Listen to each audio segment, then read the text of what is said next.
Hat trick for Zach Hyman. 5 assists for Connor McDavid. Solid night from Stu Skinner. Special teams good. That was your breakdown. Thanks for tuning in.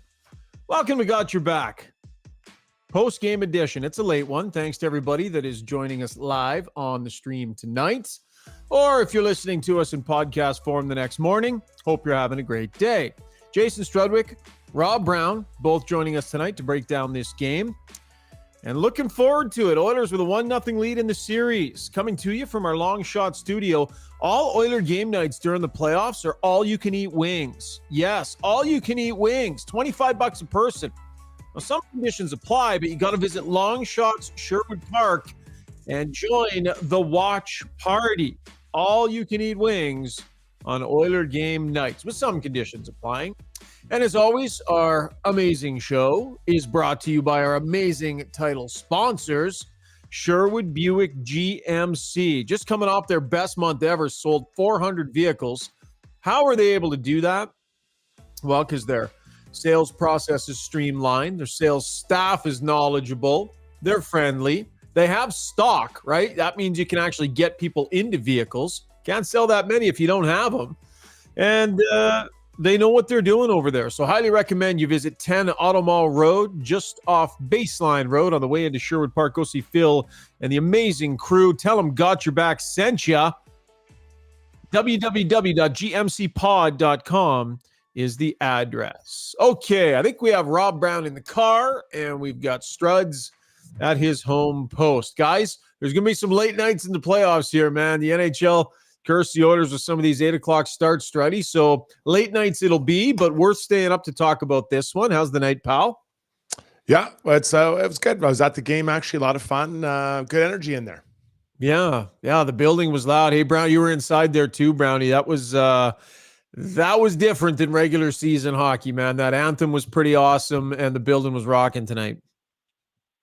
It was. Actually, I go down early to the games to feel a little bit of the energy of the crowd. So I was out walking before the game started in the big crowds outside. It was crazy outside. There's a lineup that seemed like a mile long to get into Ice District. There's nothing like playoff hockey and the energy that it brings to an entire city, and you felt it in the rink tonight.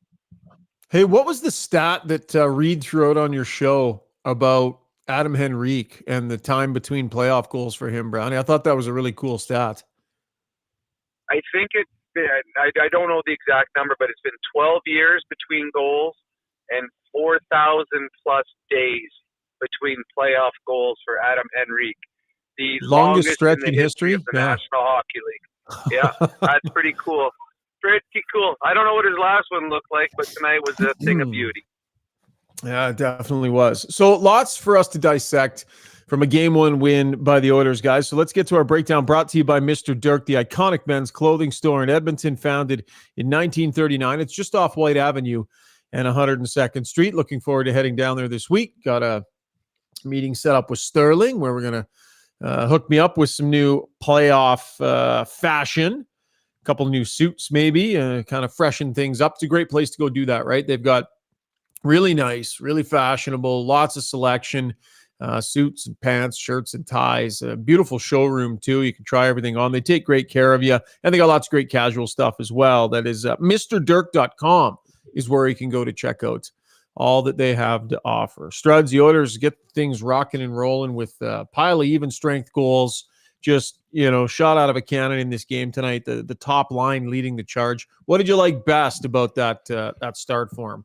Yeah, what I love best is I can take the victory lap about Adam Henrique. Obviously I was right, and it's good to be proven right the first game of playoffs. But no, in all seriousness, I think Henrique, I've talked about it before. I like the way he thinks the game. And now he wasn't involved in the first goal, but the second goal obviously rockets it in there. And the third goal, his forecheck, and I don't know if anyone noticed it, he goes behind the net, just pokes it over to the other side, so McDavid gets it, and then he accidentally on purpose holds on to a couple Kings and kind of gets in their way. That frees up Connor, passes up to Hyman, bang.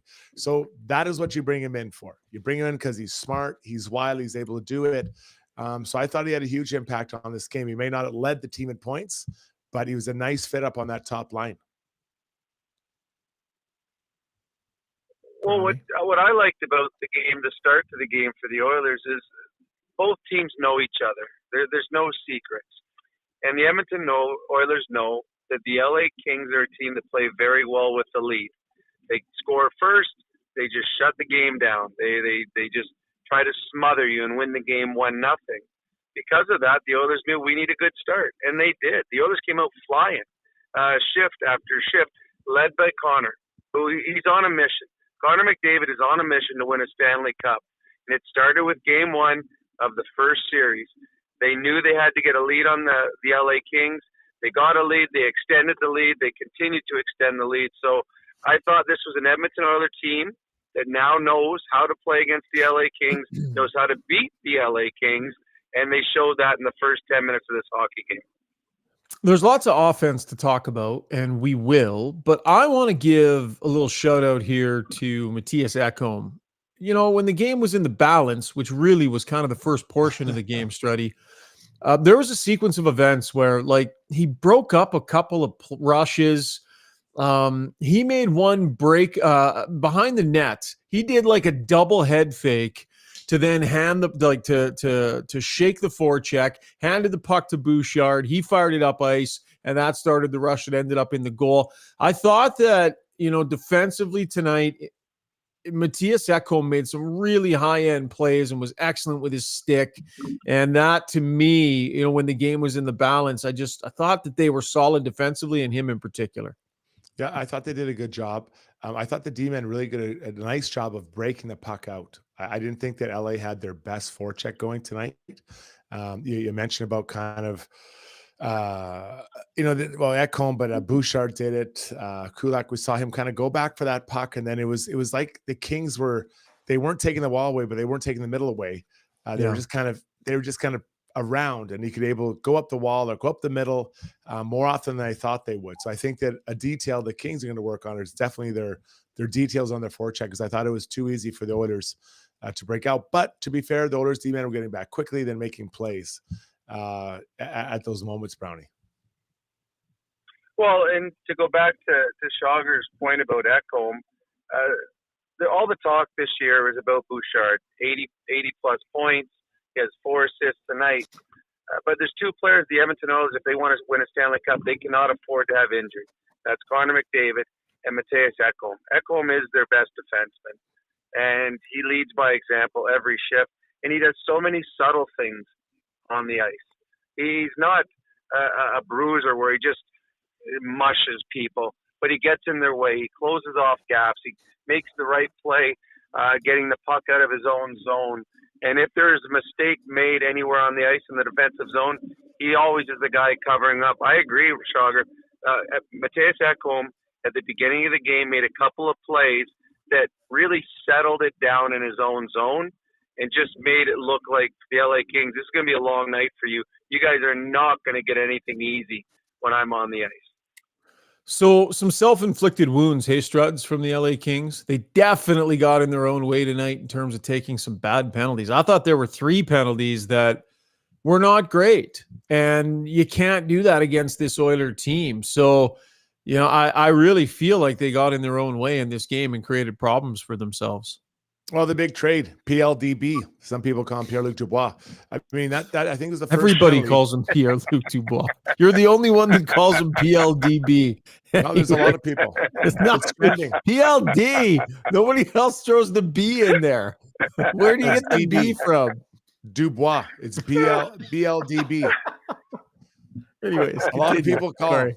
Anyways, let's agree we call him PLDB. This guy, I believe, was the first penalty. He was caught up with along the wall, and he just barely pushed Connor over over the boards. I didn't even think that was a good call, but he definitely did not get his 2 minutes worth. Like, those are penalties. If you're taking a 2 minute there, make it worth a while. Hammer him.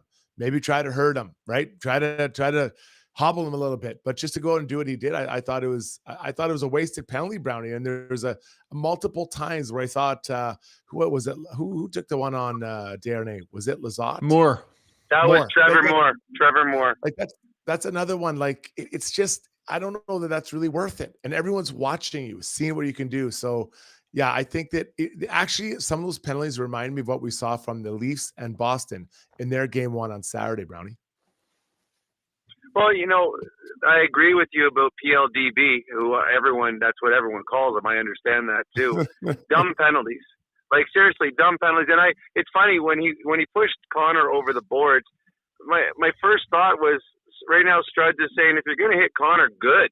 You need to hit Connor if you're the LA Kings, but hit him to hurt him. Like, make him feel it. Like, that was just a wasted penalty. And then, so he takes 2 dumb penalties, and one of them they score on. But the game changed. There's 2 big moments in this game tonight that really changed the game. When it's 2-0, Arvidsson has a breakaway. Skinner saves it. 20 seconds later, the Oilers score. They extend it to make it 3-0. And the other big moment of this game was the Trevor Moore penalty. The LA Kings had pulled to within 4-2. They had another goal that was disallowed. They had taken over the final 10 minutes of the second period, and they were going to go into the intermission down 2, feeling good about themselves. And Trevor Moore takes a stupid penalty, and nothing against Vinny Desharnais, but he goes after the 6th defenseman on the Edmonton Oilers. If you're going to take a dumb penalty, you go after one of the best players, one of the stars.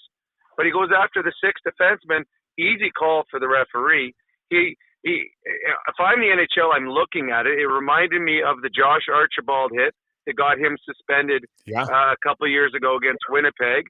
Same type of just dumb. It was a clip. It was like what you would see in a football game. So it was dumb. Yeah. Edmonton Oilers get a power play. They score in the power play, make it 5-2. The game is over.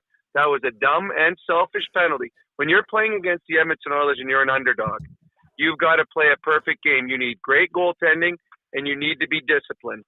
The LA Kings got neither of those things tonight. Austin Peterson in with this, says Desharnais didn't look slow at all tonight, looked poised. Everyone did, to be honest. He was a warrior, more getting a game, I believe, for that. While we're talking about the hit and the D-Struds, a thought on Vinny Desharnais tonight? Yeah, I think Brownie's point was really well made. I thought that he really looked quick. He was making plays and really nice breakout passes. Physical, I want to say he had at least 6 hits, six somewhere in that department. So I thought he had a really good game in there for the Oilers.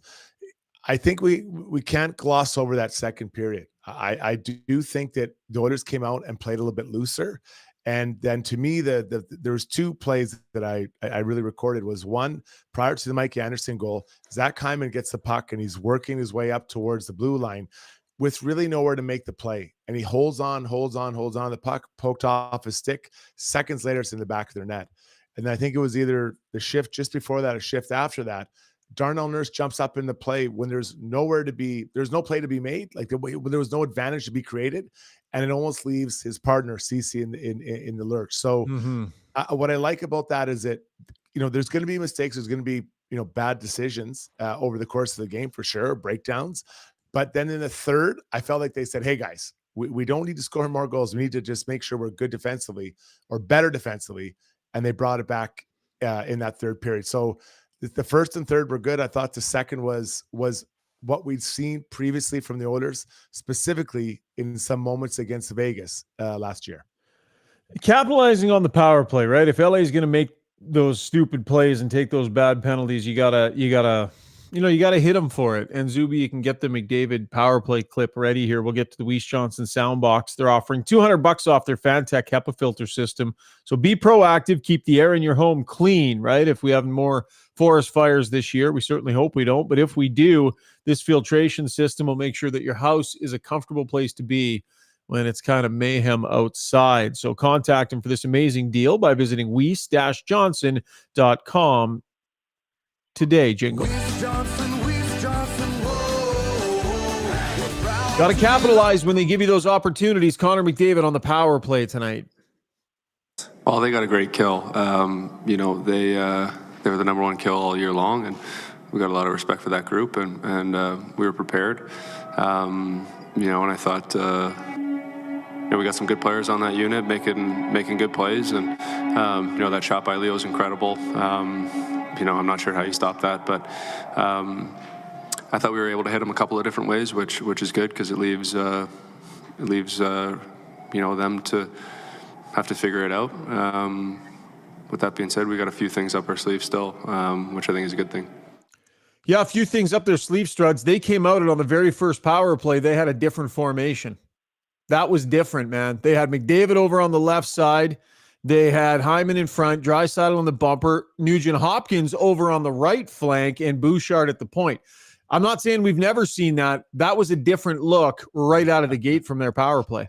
Yeah, and you're penalty killers, and they would have, you go over the video and say, "Hey, this is what to expect. This would look like," and all of a sudden you wheel out there, and it's not looking what you think it looks like. Yeah. Like, what just happened here? What's going on? So yeah, it does throw you off. So now those guys are going to go back and watch tonight's PK video, and they're going to watch some of the previous ones. Now they're wondering what's going on. And if Connor says they have other things up their sleeve, I'll be interested to see it. But I thought the power play looked really good. And we've talked about it before, Brownie. Like I thought that their passes were on the mark. There was very few bobbled passes by any of those five guys the whole night. Well, the one thing that separates them from any other power play in the league is their execution. They execute better than anyone. The Oilers' power play is so different from any other power play in the National Hockey League. You watch Tampa, great power play. Kucherov and Stamkos, exact same spots all the time. Capitals, all those years. Ovechkin, always the exact same spot. Watch the Canucks, any of them. The Oilers move all over the place. And if you're a penalty killer, Struds, and you were in your career, this is where Connor is. I know he's there. I can look the other way and find the puck because I know Connor's always there. Then you look back, okay, now where did Connor go? And Connor could be up by the blue line on the left side. He could be down by the post on the right. He could be skating through the slot. And that's what makes it so hard. And these guys practice it, and then they have all these little wrinkles. Before the Hyman hat trick goal, Leon Draisaitl called a little meeting and said, all right, and he's pointing, here's what we're doing. They win so many face-offs that they have so many set plays. And it's a set play that they know exactly where it's going. So it's really hard to defend. And the biggest thing about tonight, the LA Kings felt that this was a chance they could win this series. And one of the big reasons is the power play for the Oilers has beat them up the last 2 years. This year, their penalty killing improved, second in the National Hockey League. And the Oilers tonight go 3 for 4. All of a sudden, you're second-guessing yourselves as a penalty killer. They are in the minds of the LA Kings penalty killers. That was another huge moment for the Oilers in this game. The power play embarrassed the LA Kings penalty killers for a 75% success rate in tonight's game. Brownie, put into perspective how hard it is to make that shot that Leon Draisaitl made. Well, there's a lot of guys in the National Hockey League that can't take a one-timer. And a great example, Jordan Eberle was here for years. If he could have a one-timer, he would have scored 30 goals every year here. He always would stop the puck. It's Alex Shamsky. There's lots of players, and you think it's funny, but there's a ton of players that cannot take a one-timer. Now they put guys in the middle of the slot one-timer. Some of them would struggle to hit the net. He's got an angle of he's got about 4 inches that he can hit, and he does. No, there's no player in the National Hockey League that one-times the puck with better accuracy than Leon Draisaitl. No player. Stamkos is great. Kucherov is great, but watch where they're standing. And then where you have Leon, and Connor said it in his post tonight, there's no way the goalie can stop that. He's got to come so far for where Leon is shooting the puck. And Struds, you would know more than anyone, too, where you as a defenseman and you as a goalie, both of them could be in the absolute right positions there, and Leon will still score because he's in a position that nobody would expect him to be in. Well, it's just so far away. So if you go over and defend that pass, that leaves the other half of the ice open. It's a really hard play. And I know, it's just like Ovechkin. They know where he is. Yeah, you know where he is, but it's just so far down the line. You're like, this guy is really not a very big threat. I've got other guys way in front of me, but now you cheat one or the other and you get burned by the other party. So yeah, that shot was incredible. I actually didn't think it went in when he shot it. That's how I was like, what the hell just happened? I was at the other end, but still amazing shot. Black Havoc 14 says it's the burger flipper. I'm convinced that is the key. Excuse me. He's got that crazy blade, and there's just something about all that surface area. and maybe just being able to leverage that surface area to always get enough on it. But just a brilliant shot. He's perfected it. Nobody does it like him. Just incredibly impressive. In our next segment, we got lots to break down here. So we're going to save Stu Skinner for our next segment. We're going to save Evander Kane for our next segment. We're going to save the no goal for our next segment. Strud, since we're on the special teams kick here, though, and before we get to our relentless player, I thought the penalty kill was clutch tonight.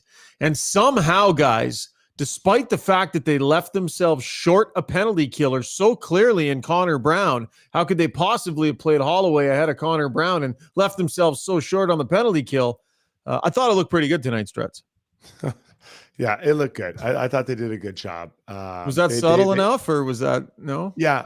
Well, yeah, no, and then did Dylan play the third line or fourth line? He ended up playing on the fourth line, which makes even more my point. You guys both thought that if he wasn't on the third line, he'd just come out, but they kept him in. Yeah. Anyways, no, I thought they kept him in. He played after two periods. After 2 periods, Holloway played 3 minutes. I know. 9:44 total ice time. Yeah, because he played in the third period because they started to blow out the Kings. So now we're not going to give him credit for having taken part in. So no credit for taking part in the competition tonight at all, or? Everyone was good tonight, but if he's playing on the fourth line, they're not getting what they need out of him if he's getting 4 or 5 minutes a night. Yeah, he's in a tough spot. But the PK, just a quick thought on. I thought they were very confident. They looked very organized and very confident, and I think that bodes well for hopefully game 2. 100%. You want to duke it out on this Holloway thing before the next segment, or you want to do it now, Brownie? I'm a Dylan Holloway fan. I think Dylan Holloway should be in your top 9, but he's not in their top 9. He's on their fourth line, and if the Oilers didn't win this game or weren't up 6-2, Dylan Holloway would have had 5 minutes of ice time tonight. So you'd be putting Connor Brown in next game? You'd be putting Brown in. Then you may as well have Connor Brown in, because if now all of a sudden one of the penalty killers gets a penalty, now Connor Brown can do that. The problem with Dylan Holloway on your fourth line is you have to search for ice time for him. Tonight, when you blow a team out, or when you are blowing a team out, you can find ice time for him. Struds? I'll say this, that Evander Kane made a statement tonight that I'm a top 9 forward, and I think that makes it more difficult for Dylan to move up. For sure. And we'll get more into that next game. My point in this whole thing is that Dylan Holloway came in with a small window, took advantage of that window, earned a spot in the lineup, whether it was a third line role or a fourth line role. And good for him. And I thought he was energetic tonight. Did he make a huge impact? No. But I didn't think that he negatively impacted things. And I think the penalty kill was fine with the guys that they had available. And by the way, they had a penalty killer take a penalty early on in the game, and they were still able to kill that one off with the guys that they had. So it was a positive night for Holloway, and I'd be leaving him in next game, but we can get into that in our next segment. Let's get to the UCAN Youth Services Relentless Player of the Night. They are relentless at UCAN in helping youth age 16 to 24 get out of harm's way and find employment. Visit ucan.ca to see how your donation can change lives right here in our communities. Ready? This is going to, I believe, the largest collection of people ever in the Relentless Award history. All the fans in Rogers Place tonight, they were chanting Talbot, Talbot. Oh God, it was nonstop. I couldn't believe. I've seen it in other buildings. I don't remember Oilers fans being that relentless from the first period on. So I credit them. I love it. I love that stuff. I think it's so good. And how could it not affect a goalie? So all the fans, 20,000 some fans, screaming out Talbot. That can't be comfortable, Brownie. That can't, especially late in the game when it was basically over and the hats were on the ice and he's just standing there. I know pro athletes are supposed to be able to tune all that stuff out. Brownie, that had to suck. Well, it would when you're losing. It's one of those ones when you're winning. Say all you want. I think they're going to have to lose, or they probably should have to learn another name, because if I'm the LA Kings, Cam Talbot isn't starting game 2 for me. David Rittich is. Big Save Dave? You're going to Big Save Dave? I don't know. Well, that's 2 horrible games in a row for Talbot. I watched Talbot play against the Blackhawks the other night. He was awful against the Blackhawks. Yeah. And that's 2 bad games in a row for Cam Talbot. The LA Kings can't beat Edmonton with average goaltending. And Cam Talbot was average at best tonight. Yep, I think that's more than fair. All right, that was our You Services Relentless Player of the Night, and it's you, Oiler fan. Anybody who was in the building tonight. By the way, 14 bags of hats. And now somehow Gregor seemed to know the number of hats. I don't know where that came from, but we were in the scrum with Zach Hyman, and I was like, it was 12 bags. And then I was corrected. Someone said it was 14. And Gregor was like, 1,014 hats. Like he threw it out there like he had the exact number. It was pretty impressive. Well done, Gregs. But to Oiler fan, maybe I'll throw them at once instead of over a 5-minute period, if you don't mind. But a great display for Zach Hyman from Oiler fan tonight. That was the breakdown. Okay, let's take a quick break. When we come back, we'll dive into Evander Kane. We'll talk about Stu Skinner, a couple of other things as well. Plenty more ahead on the program. The fastest growing male grooming company on the planet just got even better. Backscape 2.0 with a revolutionary friction fit handle makes the razor easy to pop in and out to shave not only your back, but anywhere on your body. And those hard to reach spots just got even easier with the new ergonomic design. Backscape's new titanium shave head makes for a smoother, more comfortable shave that respects your skin. Backscape 2.0. Stay smooth, gentlemen. On paper, my life looks exciting. In reality, not so much. Every day it's same old, same old. Clock in, clock out. Then I discovered Play Alberta. I can play casino games anytime. Bet on any game. And buy lottery tickets anywhere in Alberta. I think my spleen is ruptured.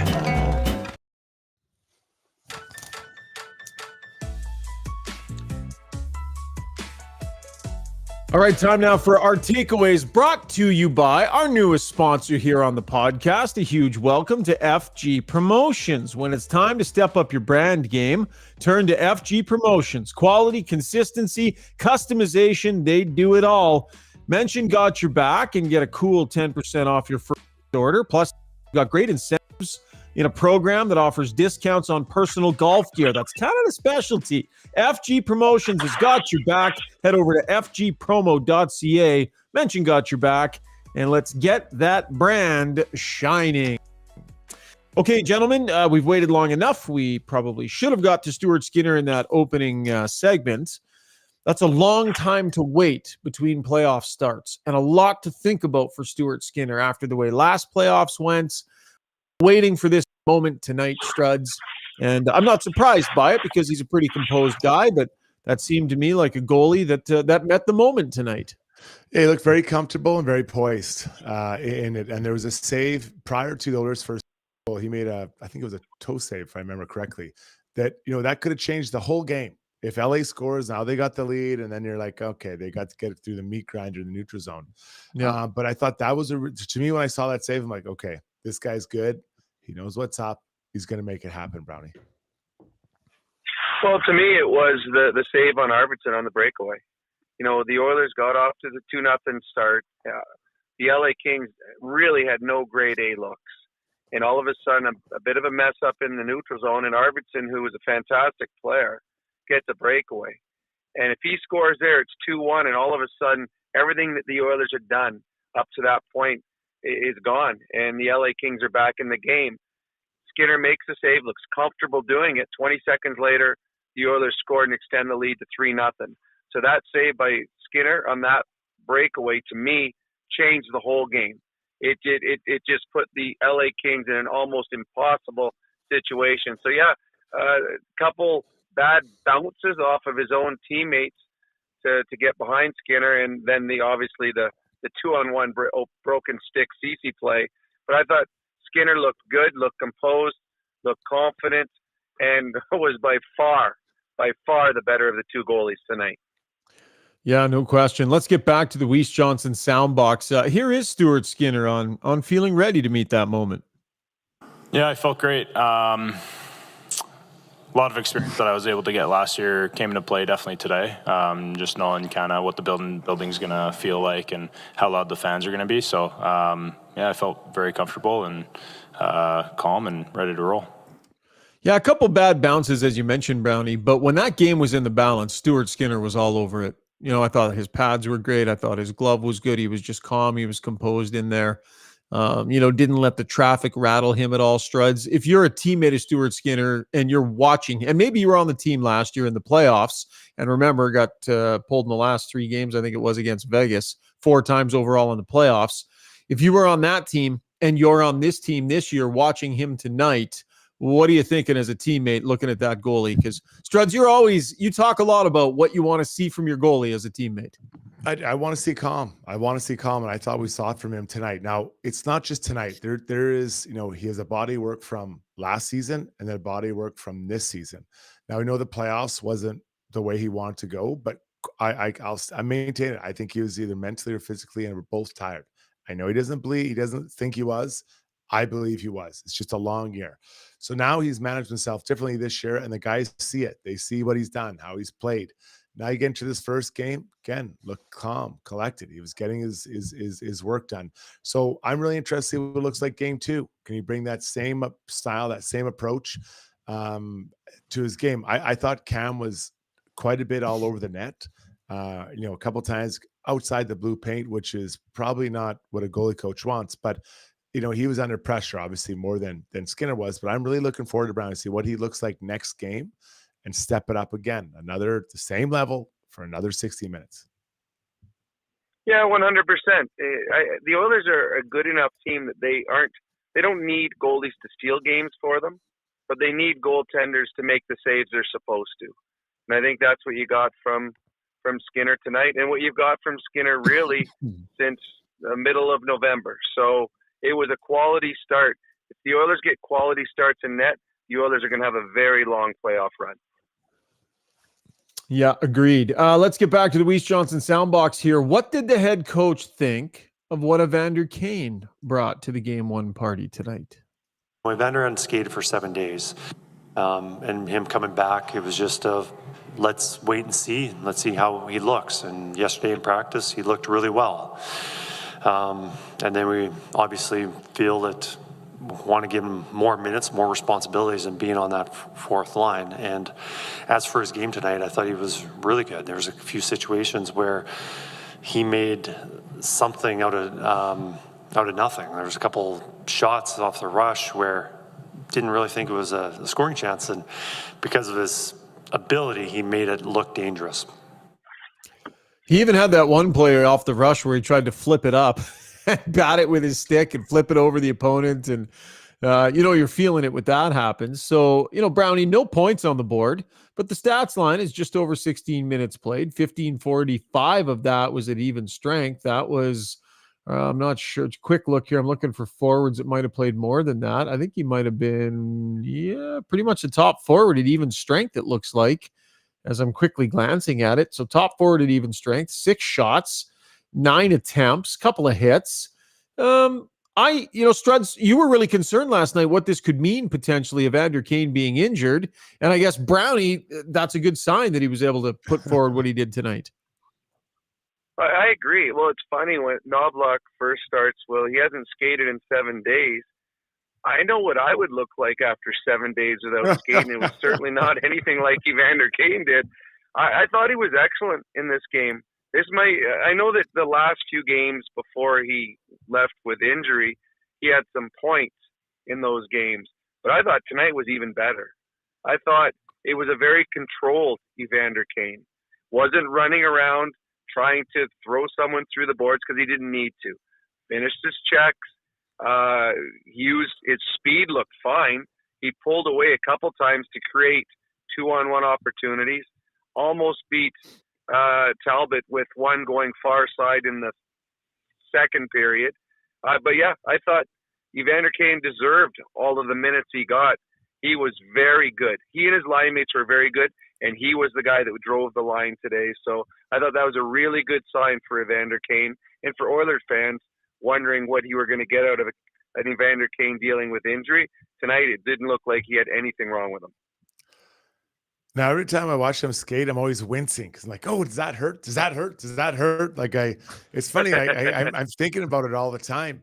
But he looked way better than I expected him to, after that much time off. So credit to him. And he looked like a very determined player tonight. And that line was good. I thought that he, McLeod, and Perry looked good. I thought Perry really worked it down low. They held on to the puck for the most part in the offensive zone. I thought it was good. A productive day for that line. I thought Perry looked right up to speed too. And I know it's not going to be the fastest game. Like LA isn't necessarily going to push insane pace, but I thought Perry kept up just fine and looked like he was fully up to playoff pace, Strudy. I don't know. I wondered what that might look like. I thought he did a really good job at their own blue line, taking pucks away. I think there's 2 times where he swiped pucks away. Great point. And I hadn't seen that in, previously, but maybe it was just opportunity or he's focusing, but he gets it. How many times do you see him just turn his back to the defender in the offensive zone, hold on to that puck, keep your feet moving, looking for a play.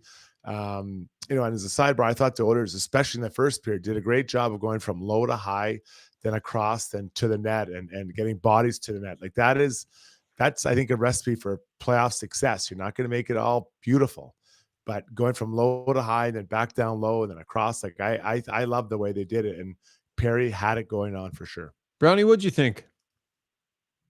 I thought Perry was excellent. I think Perry on the Edmonton Oilers reads the game better than any of the players. I think he understands when to get a puck in deep. He understands when to create something after a whistle. He understands, is this a dump in or is this one where I can make a play? There's a reason teams that are championship contending teams want Corey Perry on their teams. He knows how to win games. He just understands the temperature of a game. He knows, I got to fight this shift. I need a hit. Well, this is a shift that we need a shift where we spend no time in our own end. And I thought you saw that tonight. I thought he was excellent. He makes the right plays at all the right times. All right. That was Takeaways brought to you by FG Promotions. Time now for the best segment on the podcast. Brownie Points brought to you by Hamel's Premium Jerky. If you're looking for a snack to bring to the next watch party, look no further than Hamel's Beef Jerky. Locally owned here in Alberta. Shipping is fast, so you can satisfy the savory craving. 14 flavors to choose from. Check out their special offer.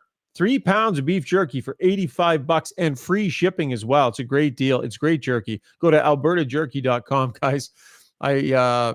So we got the samples, and I took like 5 or 6 pieces of each, threw them into a Ziploc bag, threw them in my truck.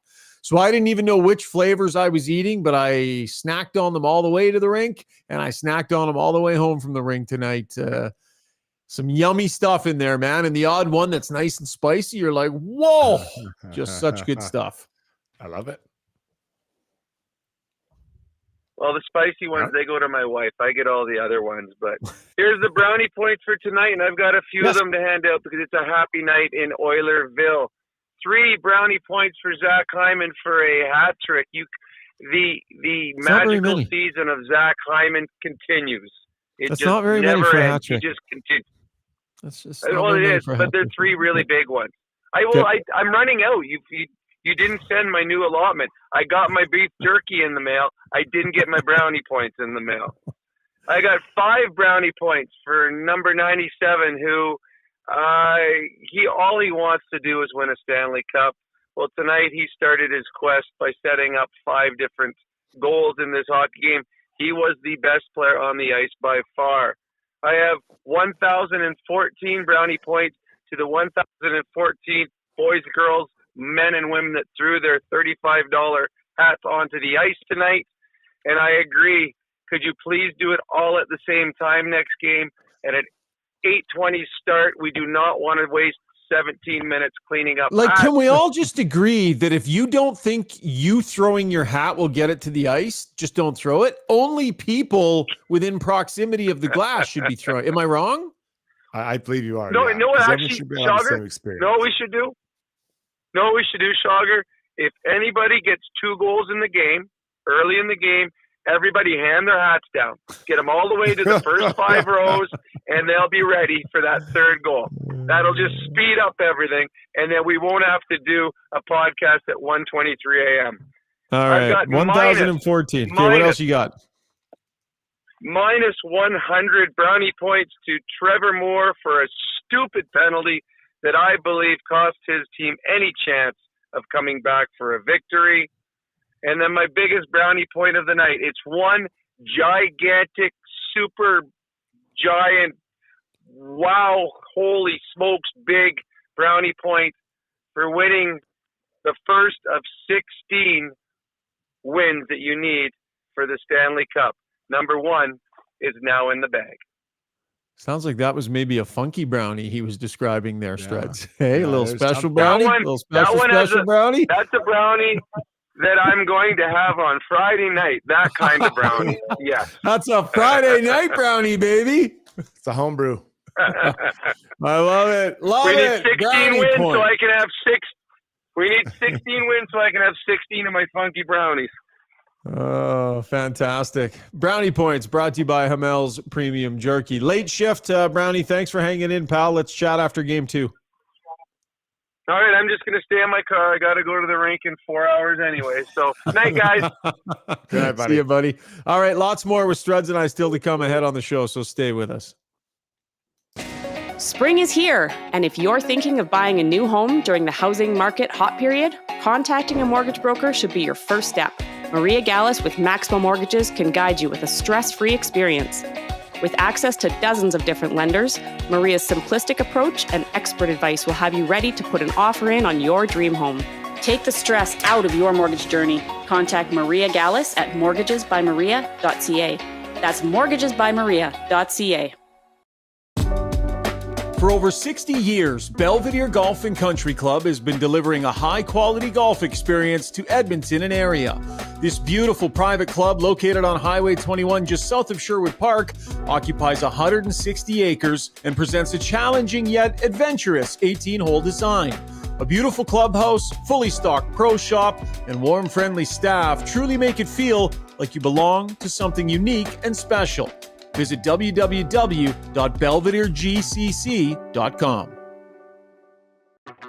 Long Shots Golf is the destination for both golf enthusiasts and sports fans. Top-of-the-line TrackMan simulators provide a highly entertaining and accurate golf experience, while a full-service sports bar loaded with big screens and scratch kitchen make it a truly unique destination.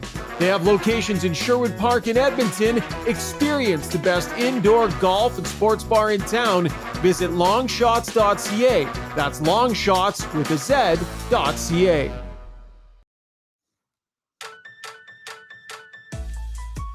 All right, time for us to take a couple of laps, brought to you by Backscape, the fastest growing male grooming company on the planet, and it's even better. Here is the new Backscape 2.0. That friction fit handle is awesome. Shave head just slides right in and out of there, and it gets all the tough work done. Friction fit handle lets you effortlessly snap that thing in and out to touch up the rest of your body as well. And the titanium shave head gives a smoother, more comfortable shave that respects your skin. Got an offer for you there. You can see GYB10 is the code. So if you go to backscape.com, that's BAKscape.com, and type in GYB10 is the code, you will get 10% off. Backscape. Stay smooth, gentlemen. Struddy, taking a lap here. I'm sensing maybe some Maple Leafs. You going there? Yeah, I am. I got to. I can't sell myself. I have to watch them. So are you on overdrive this week? I was on today. Just a call in. Nothing. Yeah. No, they got their full lineup. They don't want to have you on the day after a game. They're worried about having you on the day after. That's so true. That's so true. But with the Leafs winning, maybe we'll make a change. So there we go. I dropped the dime. Boston won for game 1. Obviously, the Leafs didn't have their best showing. And they got down tonight 1-0. And the Leafs, they battle back and they get a 3-2 win. And their big star was the star, Austin Matthews, best player in the game. He had, I think, 8 shots. I think he had seven hits or something, 2 assists and a goal. So every goal the Leafs scored, he was involved in. He had a really, really good game. It's one of those games that's kind of like, hey, I'm if not the best player, one of the 2 or 3 best players in this series. Yeah, that was important for him to come out and do that. And man, this is a huge return serve for the Maple Leafs. I was doing some stuff with CTV Edmonton here and a few things to do, so I wasn't able to catch the bulk of that game. Struds, can you fill us in? How did the other big guys look? How was Marner, and how was, has he checked into the series yet? And how do you feel about their chances moving forward here? Yeah, I mean, obviously, yeah. So getting this win tonight on Monday was a huge win. It's a huge, because you go down 2-0. It's a pretty hard road back.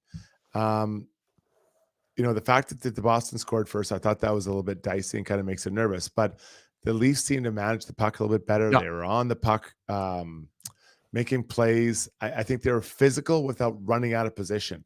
Now, I didn't watch a ton of the first game, but the parts I watched, it felt like they were running out of position to get hits. Tonight, they still got hits, but they weren't running out as much of position, which I think makes a difference. You can't sacrifice everything to get a hit, everything being a chance against. So yeah, it's a really good step in the right direction for the Leafs, and now it's a best of 5.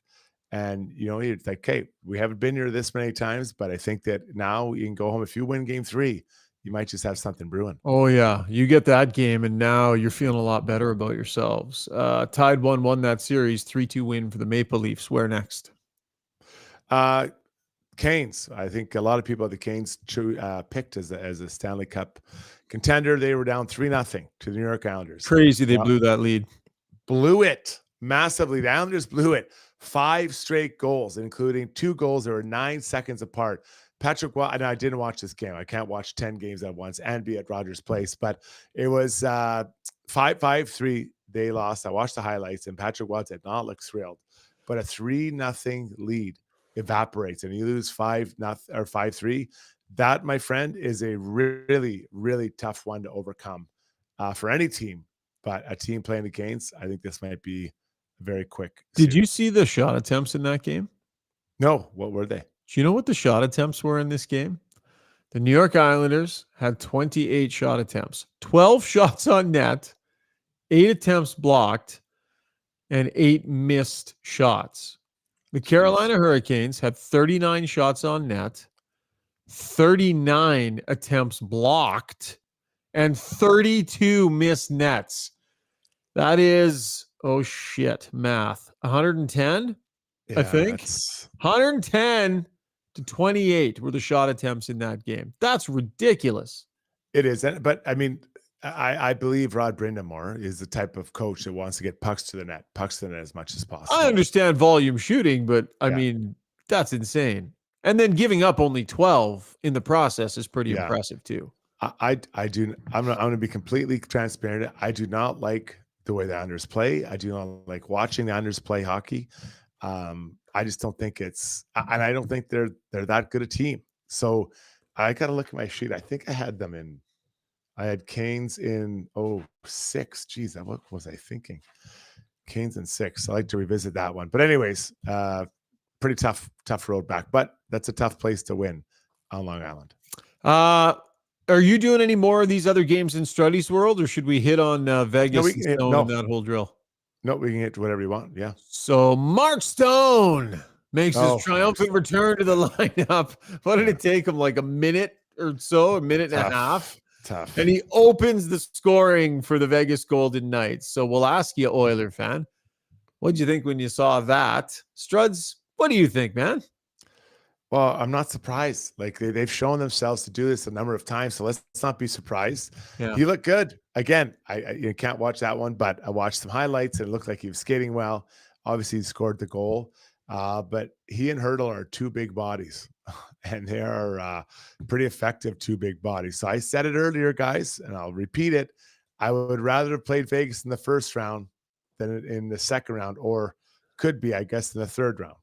Man. And by the way, I'm going to reiterate tonight because there were some questions last night. I think even you questioned, Struds, about the Oilers and Evander Kane with his injury and why long-term injured reserve wouldn't have been an option for him, considering, the sports hernia that he was going through all year. So a couple of things on this.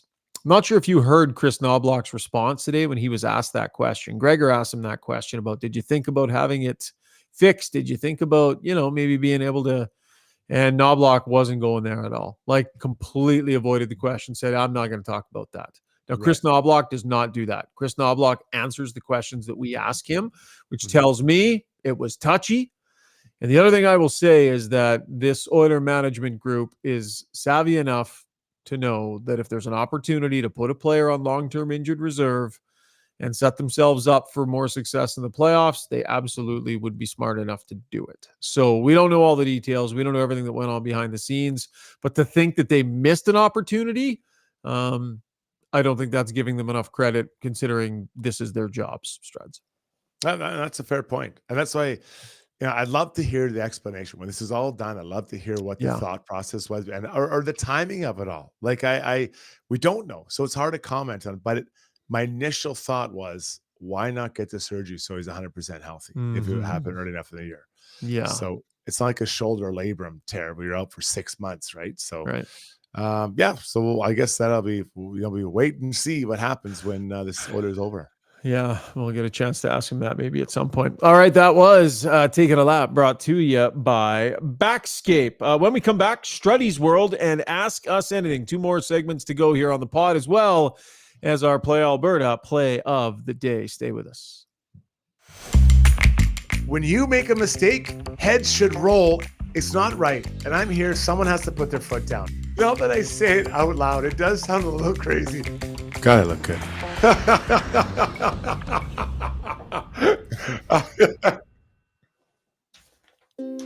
No commercial there, Zuby. Just straight to Strudy's World.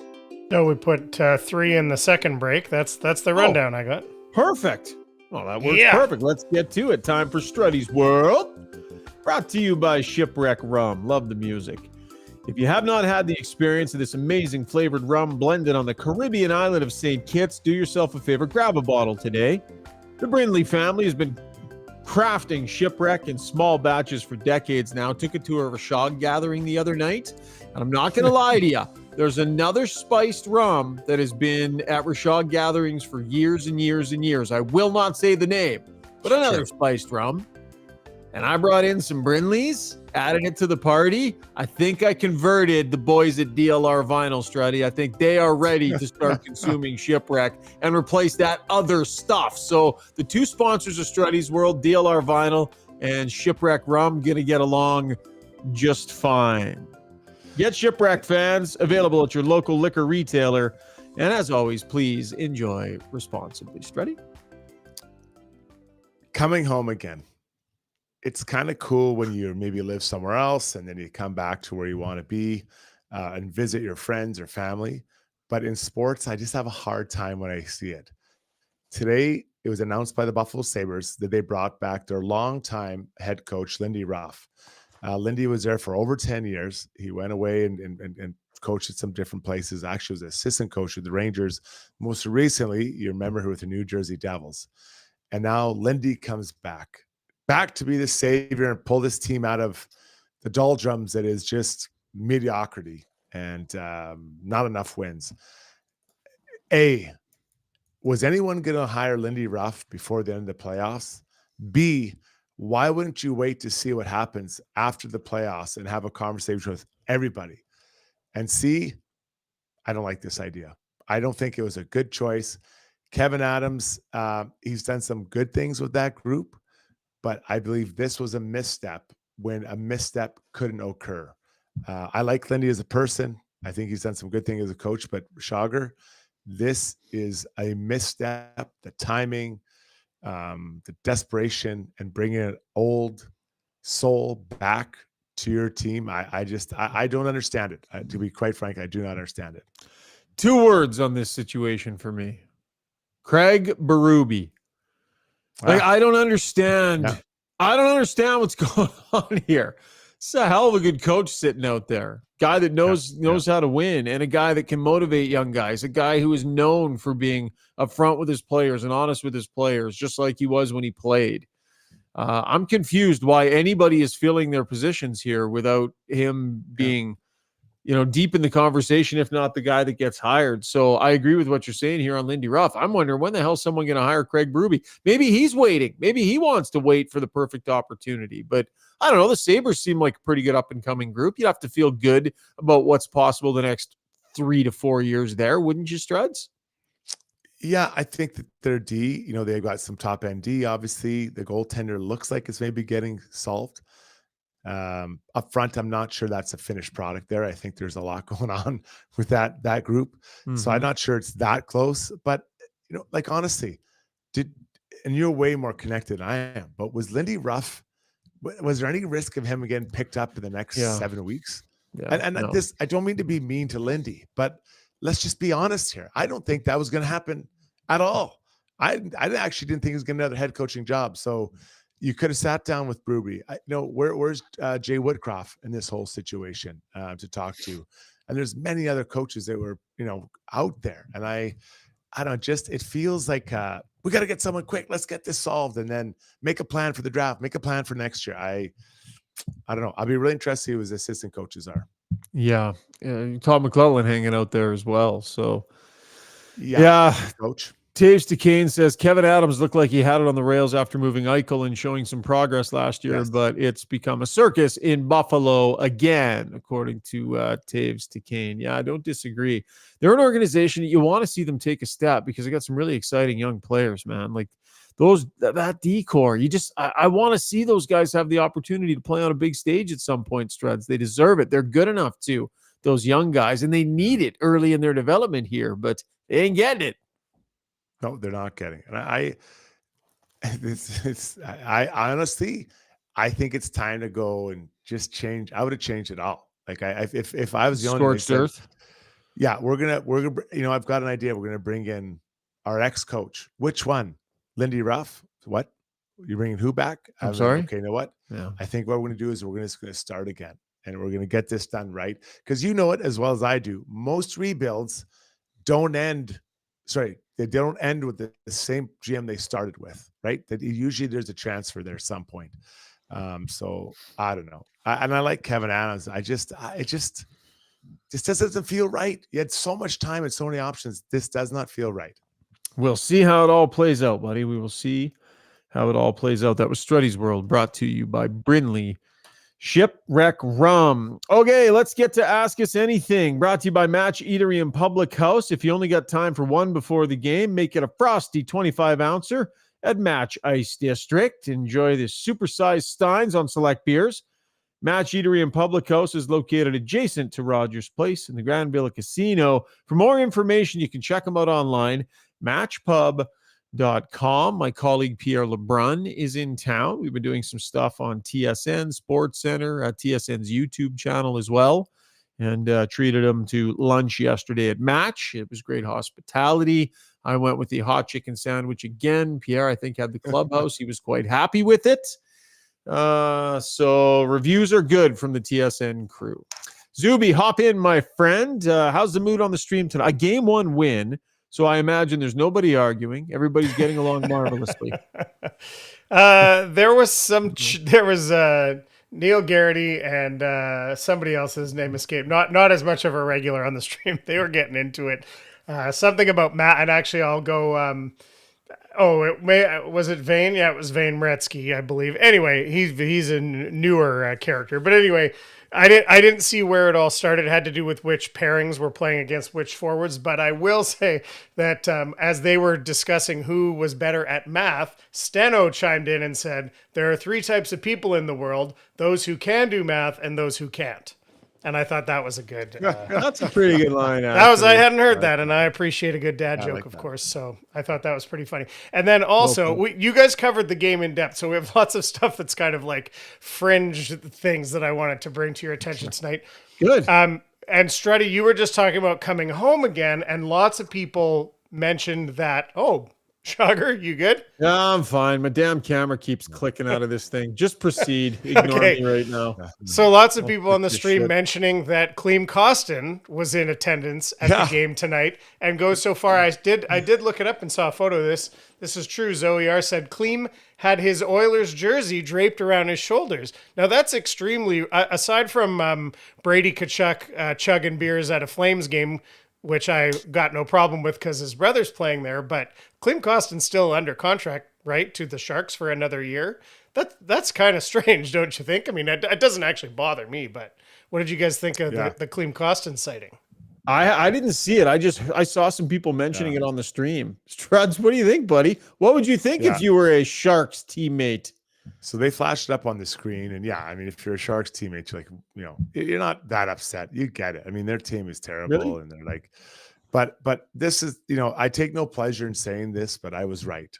Clem, he had traction with this Oilers team, and then this didn't sound like the money's going to work out, so he gets moved to Detroit, where it obviously didn't work. He was shipped to a worse team. So he went from a really good team to a team trying to get better, then the worst team in the league. And it's very hard to shine. You could be the brightest turd on a shiny pile of turds, but you're still a turd. Trust me, I've been a turd many times. So he should have just take your qualifying offer. And he could have been here this year with a role in the team, making a difference. And lesson learned, man. Unfortunately, he got a couple million bucks, didn't he, Struds? Like, didn't he? So that's some pretty good money, buddy. He got life-changing money.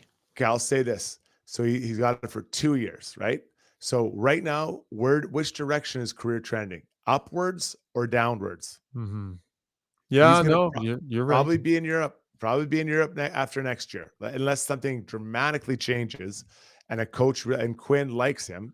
That's the way it's trending, and let's just see where this goes. I have a knack of finding guys that are able to just torpedo their career because of bad decisions and wanting too much. So my suggestion would have been taking his qualifying offer, played here, then maybe extend that to a longer contract that makes sense. But again, getting an actual NHL career going, because at this point I don't believe he's an NHL player. And I will say, Struds, you absolutely nailed that. You were saying that late last year when we were talking about Clem Costin. You were very consistent with that, and looks to me like you were bang on that one. Go ahead. Hope I'm wrong for him, because he seems like an amazing guy. Yeah. Okay, my old pal Gord Parchewski out in St. Albert, he said, I didn't see many players targeting Kane, injured or not. Not many players seem to want any part of him. Obelisk chimed in there. He said, it's not just his ability to kick your ass, but he's one of those guys you don't want to wake up. Do you think that's an accurate assessment of it? Did you expect that the Kings would go harder at him with the injury revelation just yesterday? Well, it's hard to pinpoint it. Like, what do you spear him in a sports hernia? You know what I mean? Like, it's hard to tell where it is. So I think you got to be careful. I don't know. I think you have to challenge him. I do think if you're a guy that can do it. But which player on the Kings can do it? PLPD, he might be a guy that can do it. Englund is another guy, but I don't need Drew Doughty challenging Kane physically, right? So. Who is that? Am I missing someone? Like, who else could do it? Who else is? Yeah, no. I mean, England is. No, it's not. Honestly, it's not really there. Yeah, so I think that's a challenge. So I think that's maybe one reason. But honestly, I thought Kane looked really good tonight, skating really, really well. By the way, tip of the hat to Warren Fogle tonight for that early hit on Drew Doughty too. We never mentioned that in either of our first two segments, but I thought that mattered early in the game. Darnell Nurse then stepped up, I think on the same shift, threw a big hit as well there. So, and by the way, how about Mikey Anderson getting absolutely walked in 3 shifts, once by Draisaitl and once by McDavid. I mean, he saved himself on the Draisaitl one, but that was welcome to round 1 against the Edmonton Oilers again for Mikey Anderson there. Another funny comment I just remembered. Ian Mack, he put this in much earlier in the stream. He said, I traditionally have a beer per goal. So good night, folks. He said that about quite a bit earlier in the stream. So nice. He can listen to this, enjoy that when he listens to it tomorrow. Shane Matheson said, Janmark on the 1 PK block shot, tip pass, roughing it up with Kopitar. Love his game. We gave some love to the PK earlier, but specifically, what did you think of Janmark's game? Yeah. Good, Struds, like steady. And that's why I was having so much trouble figuring out how to get Holloway in the lineup, because it was like, I couldn't really conceptualize taking Janmark out for all of those reasons. In the end, it ends up being Connor Brown. But Janmark justified his place in that lineup tonight ahead of Connor Brown to me. Stick and body always most often in the right place. And that is a coach's dream, because you don't have to be fast. You just have to be smart to be in the right place. And he showed it tonight. 2 more, Zuby, then we'll wrap it up with our play of the day. Do you think there might be any supplemental discipline for the Trevor Moore hit on Vinny? They find guys in the playoffs, Struds? I'm trying to recall. Because they're not making money. Can they still find him in the playoffs? I think they do, but I might be wrong. But I know Brownie thinks it is. I don't think it will be. I think that he'll suffer enough knowing that it was just a dumb penalty to take. Oh, shit. We forgot to talk about the waved off goal. Struds, quickly, what did you think? Yeah, I think it was the right call. I do. It was the right call. Feel it. Yeah. Damn, we missed a chance, because I think Brownie thought it should have been a goal. Yeah. So we missed a chance to argue with him about that. Zuby, what do you think? I thought it was no goal. I thought I don't know if your stick's in there. I'm not sure what the rule is, but it looked like he tried to direct it. I don't know if he was trying to use his hand. I think he was trying to get a stick on it, but it looked like to me he intentionally directed the puck with his glove. Yeah, I was okay with the call, but I don't know that he intentionally did it. I think that stick was on its way down anyways, and it hit his glove and ended up going in. So I get why they made the call, but I don't blame the other side for kind of, and do we really know it didn't hit the butt end of his stick? Do we really know that? No. And anyway. I suppose I should walk that back. I don't think he intentionally hit it with his glove. I think he was trying to hit this, he hit it with his glove in the process of what he was intending to get the puck, but he got it with his glove. So I don't know the rule well enough, but it seemed to me, I thought it was no goal. All right. What else you got, buddy? We'll wrap. Okay, quick ones. No, let's go to this one. Gabriella wants to know who you think starts in goal. Brownie touched on this. Who's going to start in goal for the Kings in Game 2? Historically, I have much less faith in Big Save Dave than most. So I would go back with Talbot. Oh, yeah, that was the Oiler fan was relentless tonight on that one for sure. Any more, Zuby, or are we This good? was the last one. I think we talked. I think Strudy, you talked quite a bit leading up to the game about that the Oilers need to play low event hockey to beat the Kings, but I don't think this was a low event game. So is it even though the Oilers won it, is this a game they want to repeat? Yeah, I think so. Yeah, and when I talk about low event, I'm talking about it specifically like the first goal against that Hyman brings the puck up high in the offensive zone, and there's really nowhere out. Just throw it down below the goal line. Let's just reset and go and get it. Watch Corey Perry. He has got that down to a T. There's no reason to make that play. So, he gifted that goal to Hyman. I know it was right off it, but it was about 10 seconds earlier. So that's the low event. Just keep the puck down low. You don't need to give these guys a chance to transition at all. All right, that was Ask Us Anything, brought to you by Match Eatery and Public House. It is almost 2 a.m., and we still have like 300 people plus watching us live, and that's just on YouTube. Never mind what's going on over on Twitter. So a huge thanks to you.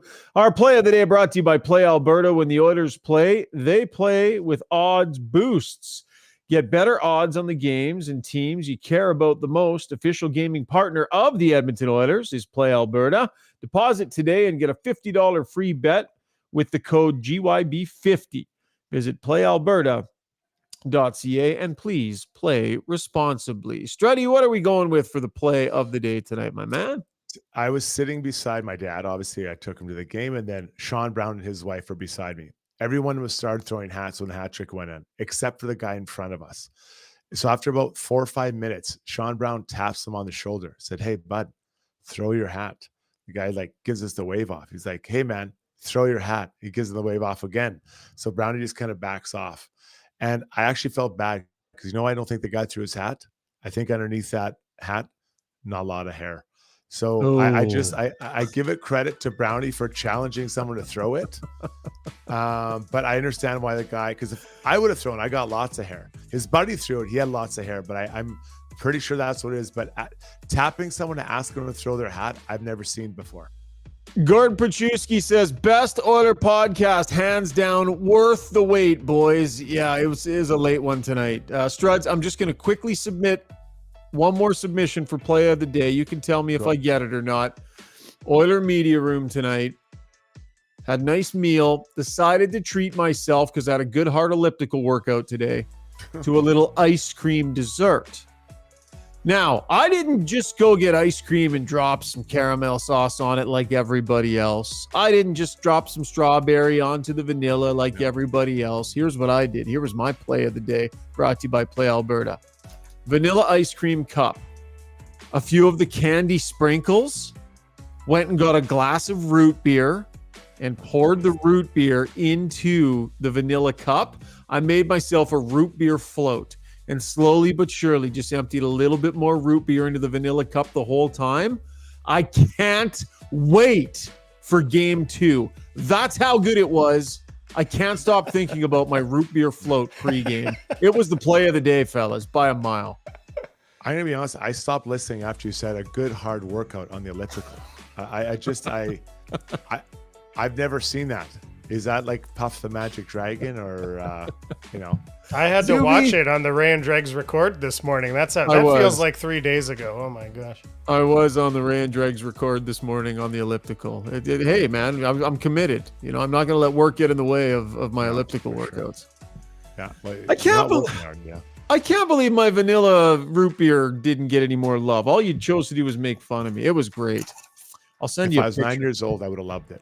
Yeah, that's what Gregor said. I feel like I'm at dinner with my 12-year-old, I think he said, or something like that. Anyways, let's wrap. It is ridiculously late. Struds, you're on the ice in like a couple hours. Great job tonight, buddy. Thanks for the late shift. Yeah, 4.5 hours. See you guys on the ice. Come and meet me. You're going to be a peach tomorrow. Bring your damn Ryan Reynolds glasses next podcast, too. The people. Oh, yeah, lots of people asking about that. Yeah, tons and tons. Sherry Frazzy, we love you, too. Absolutely love GYB.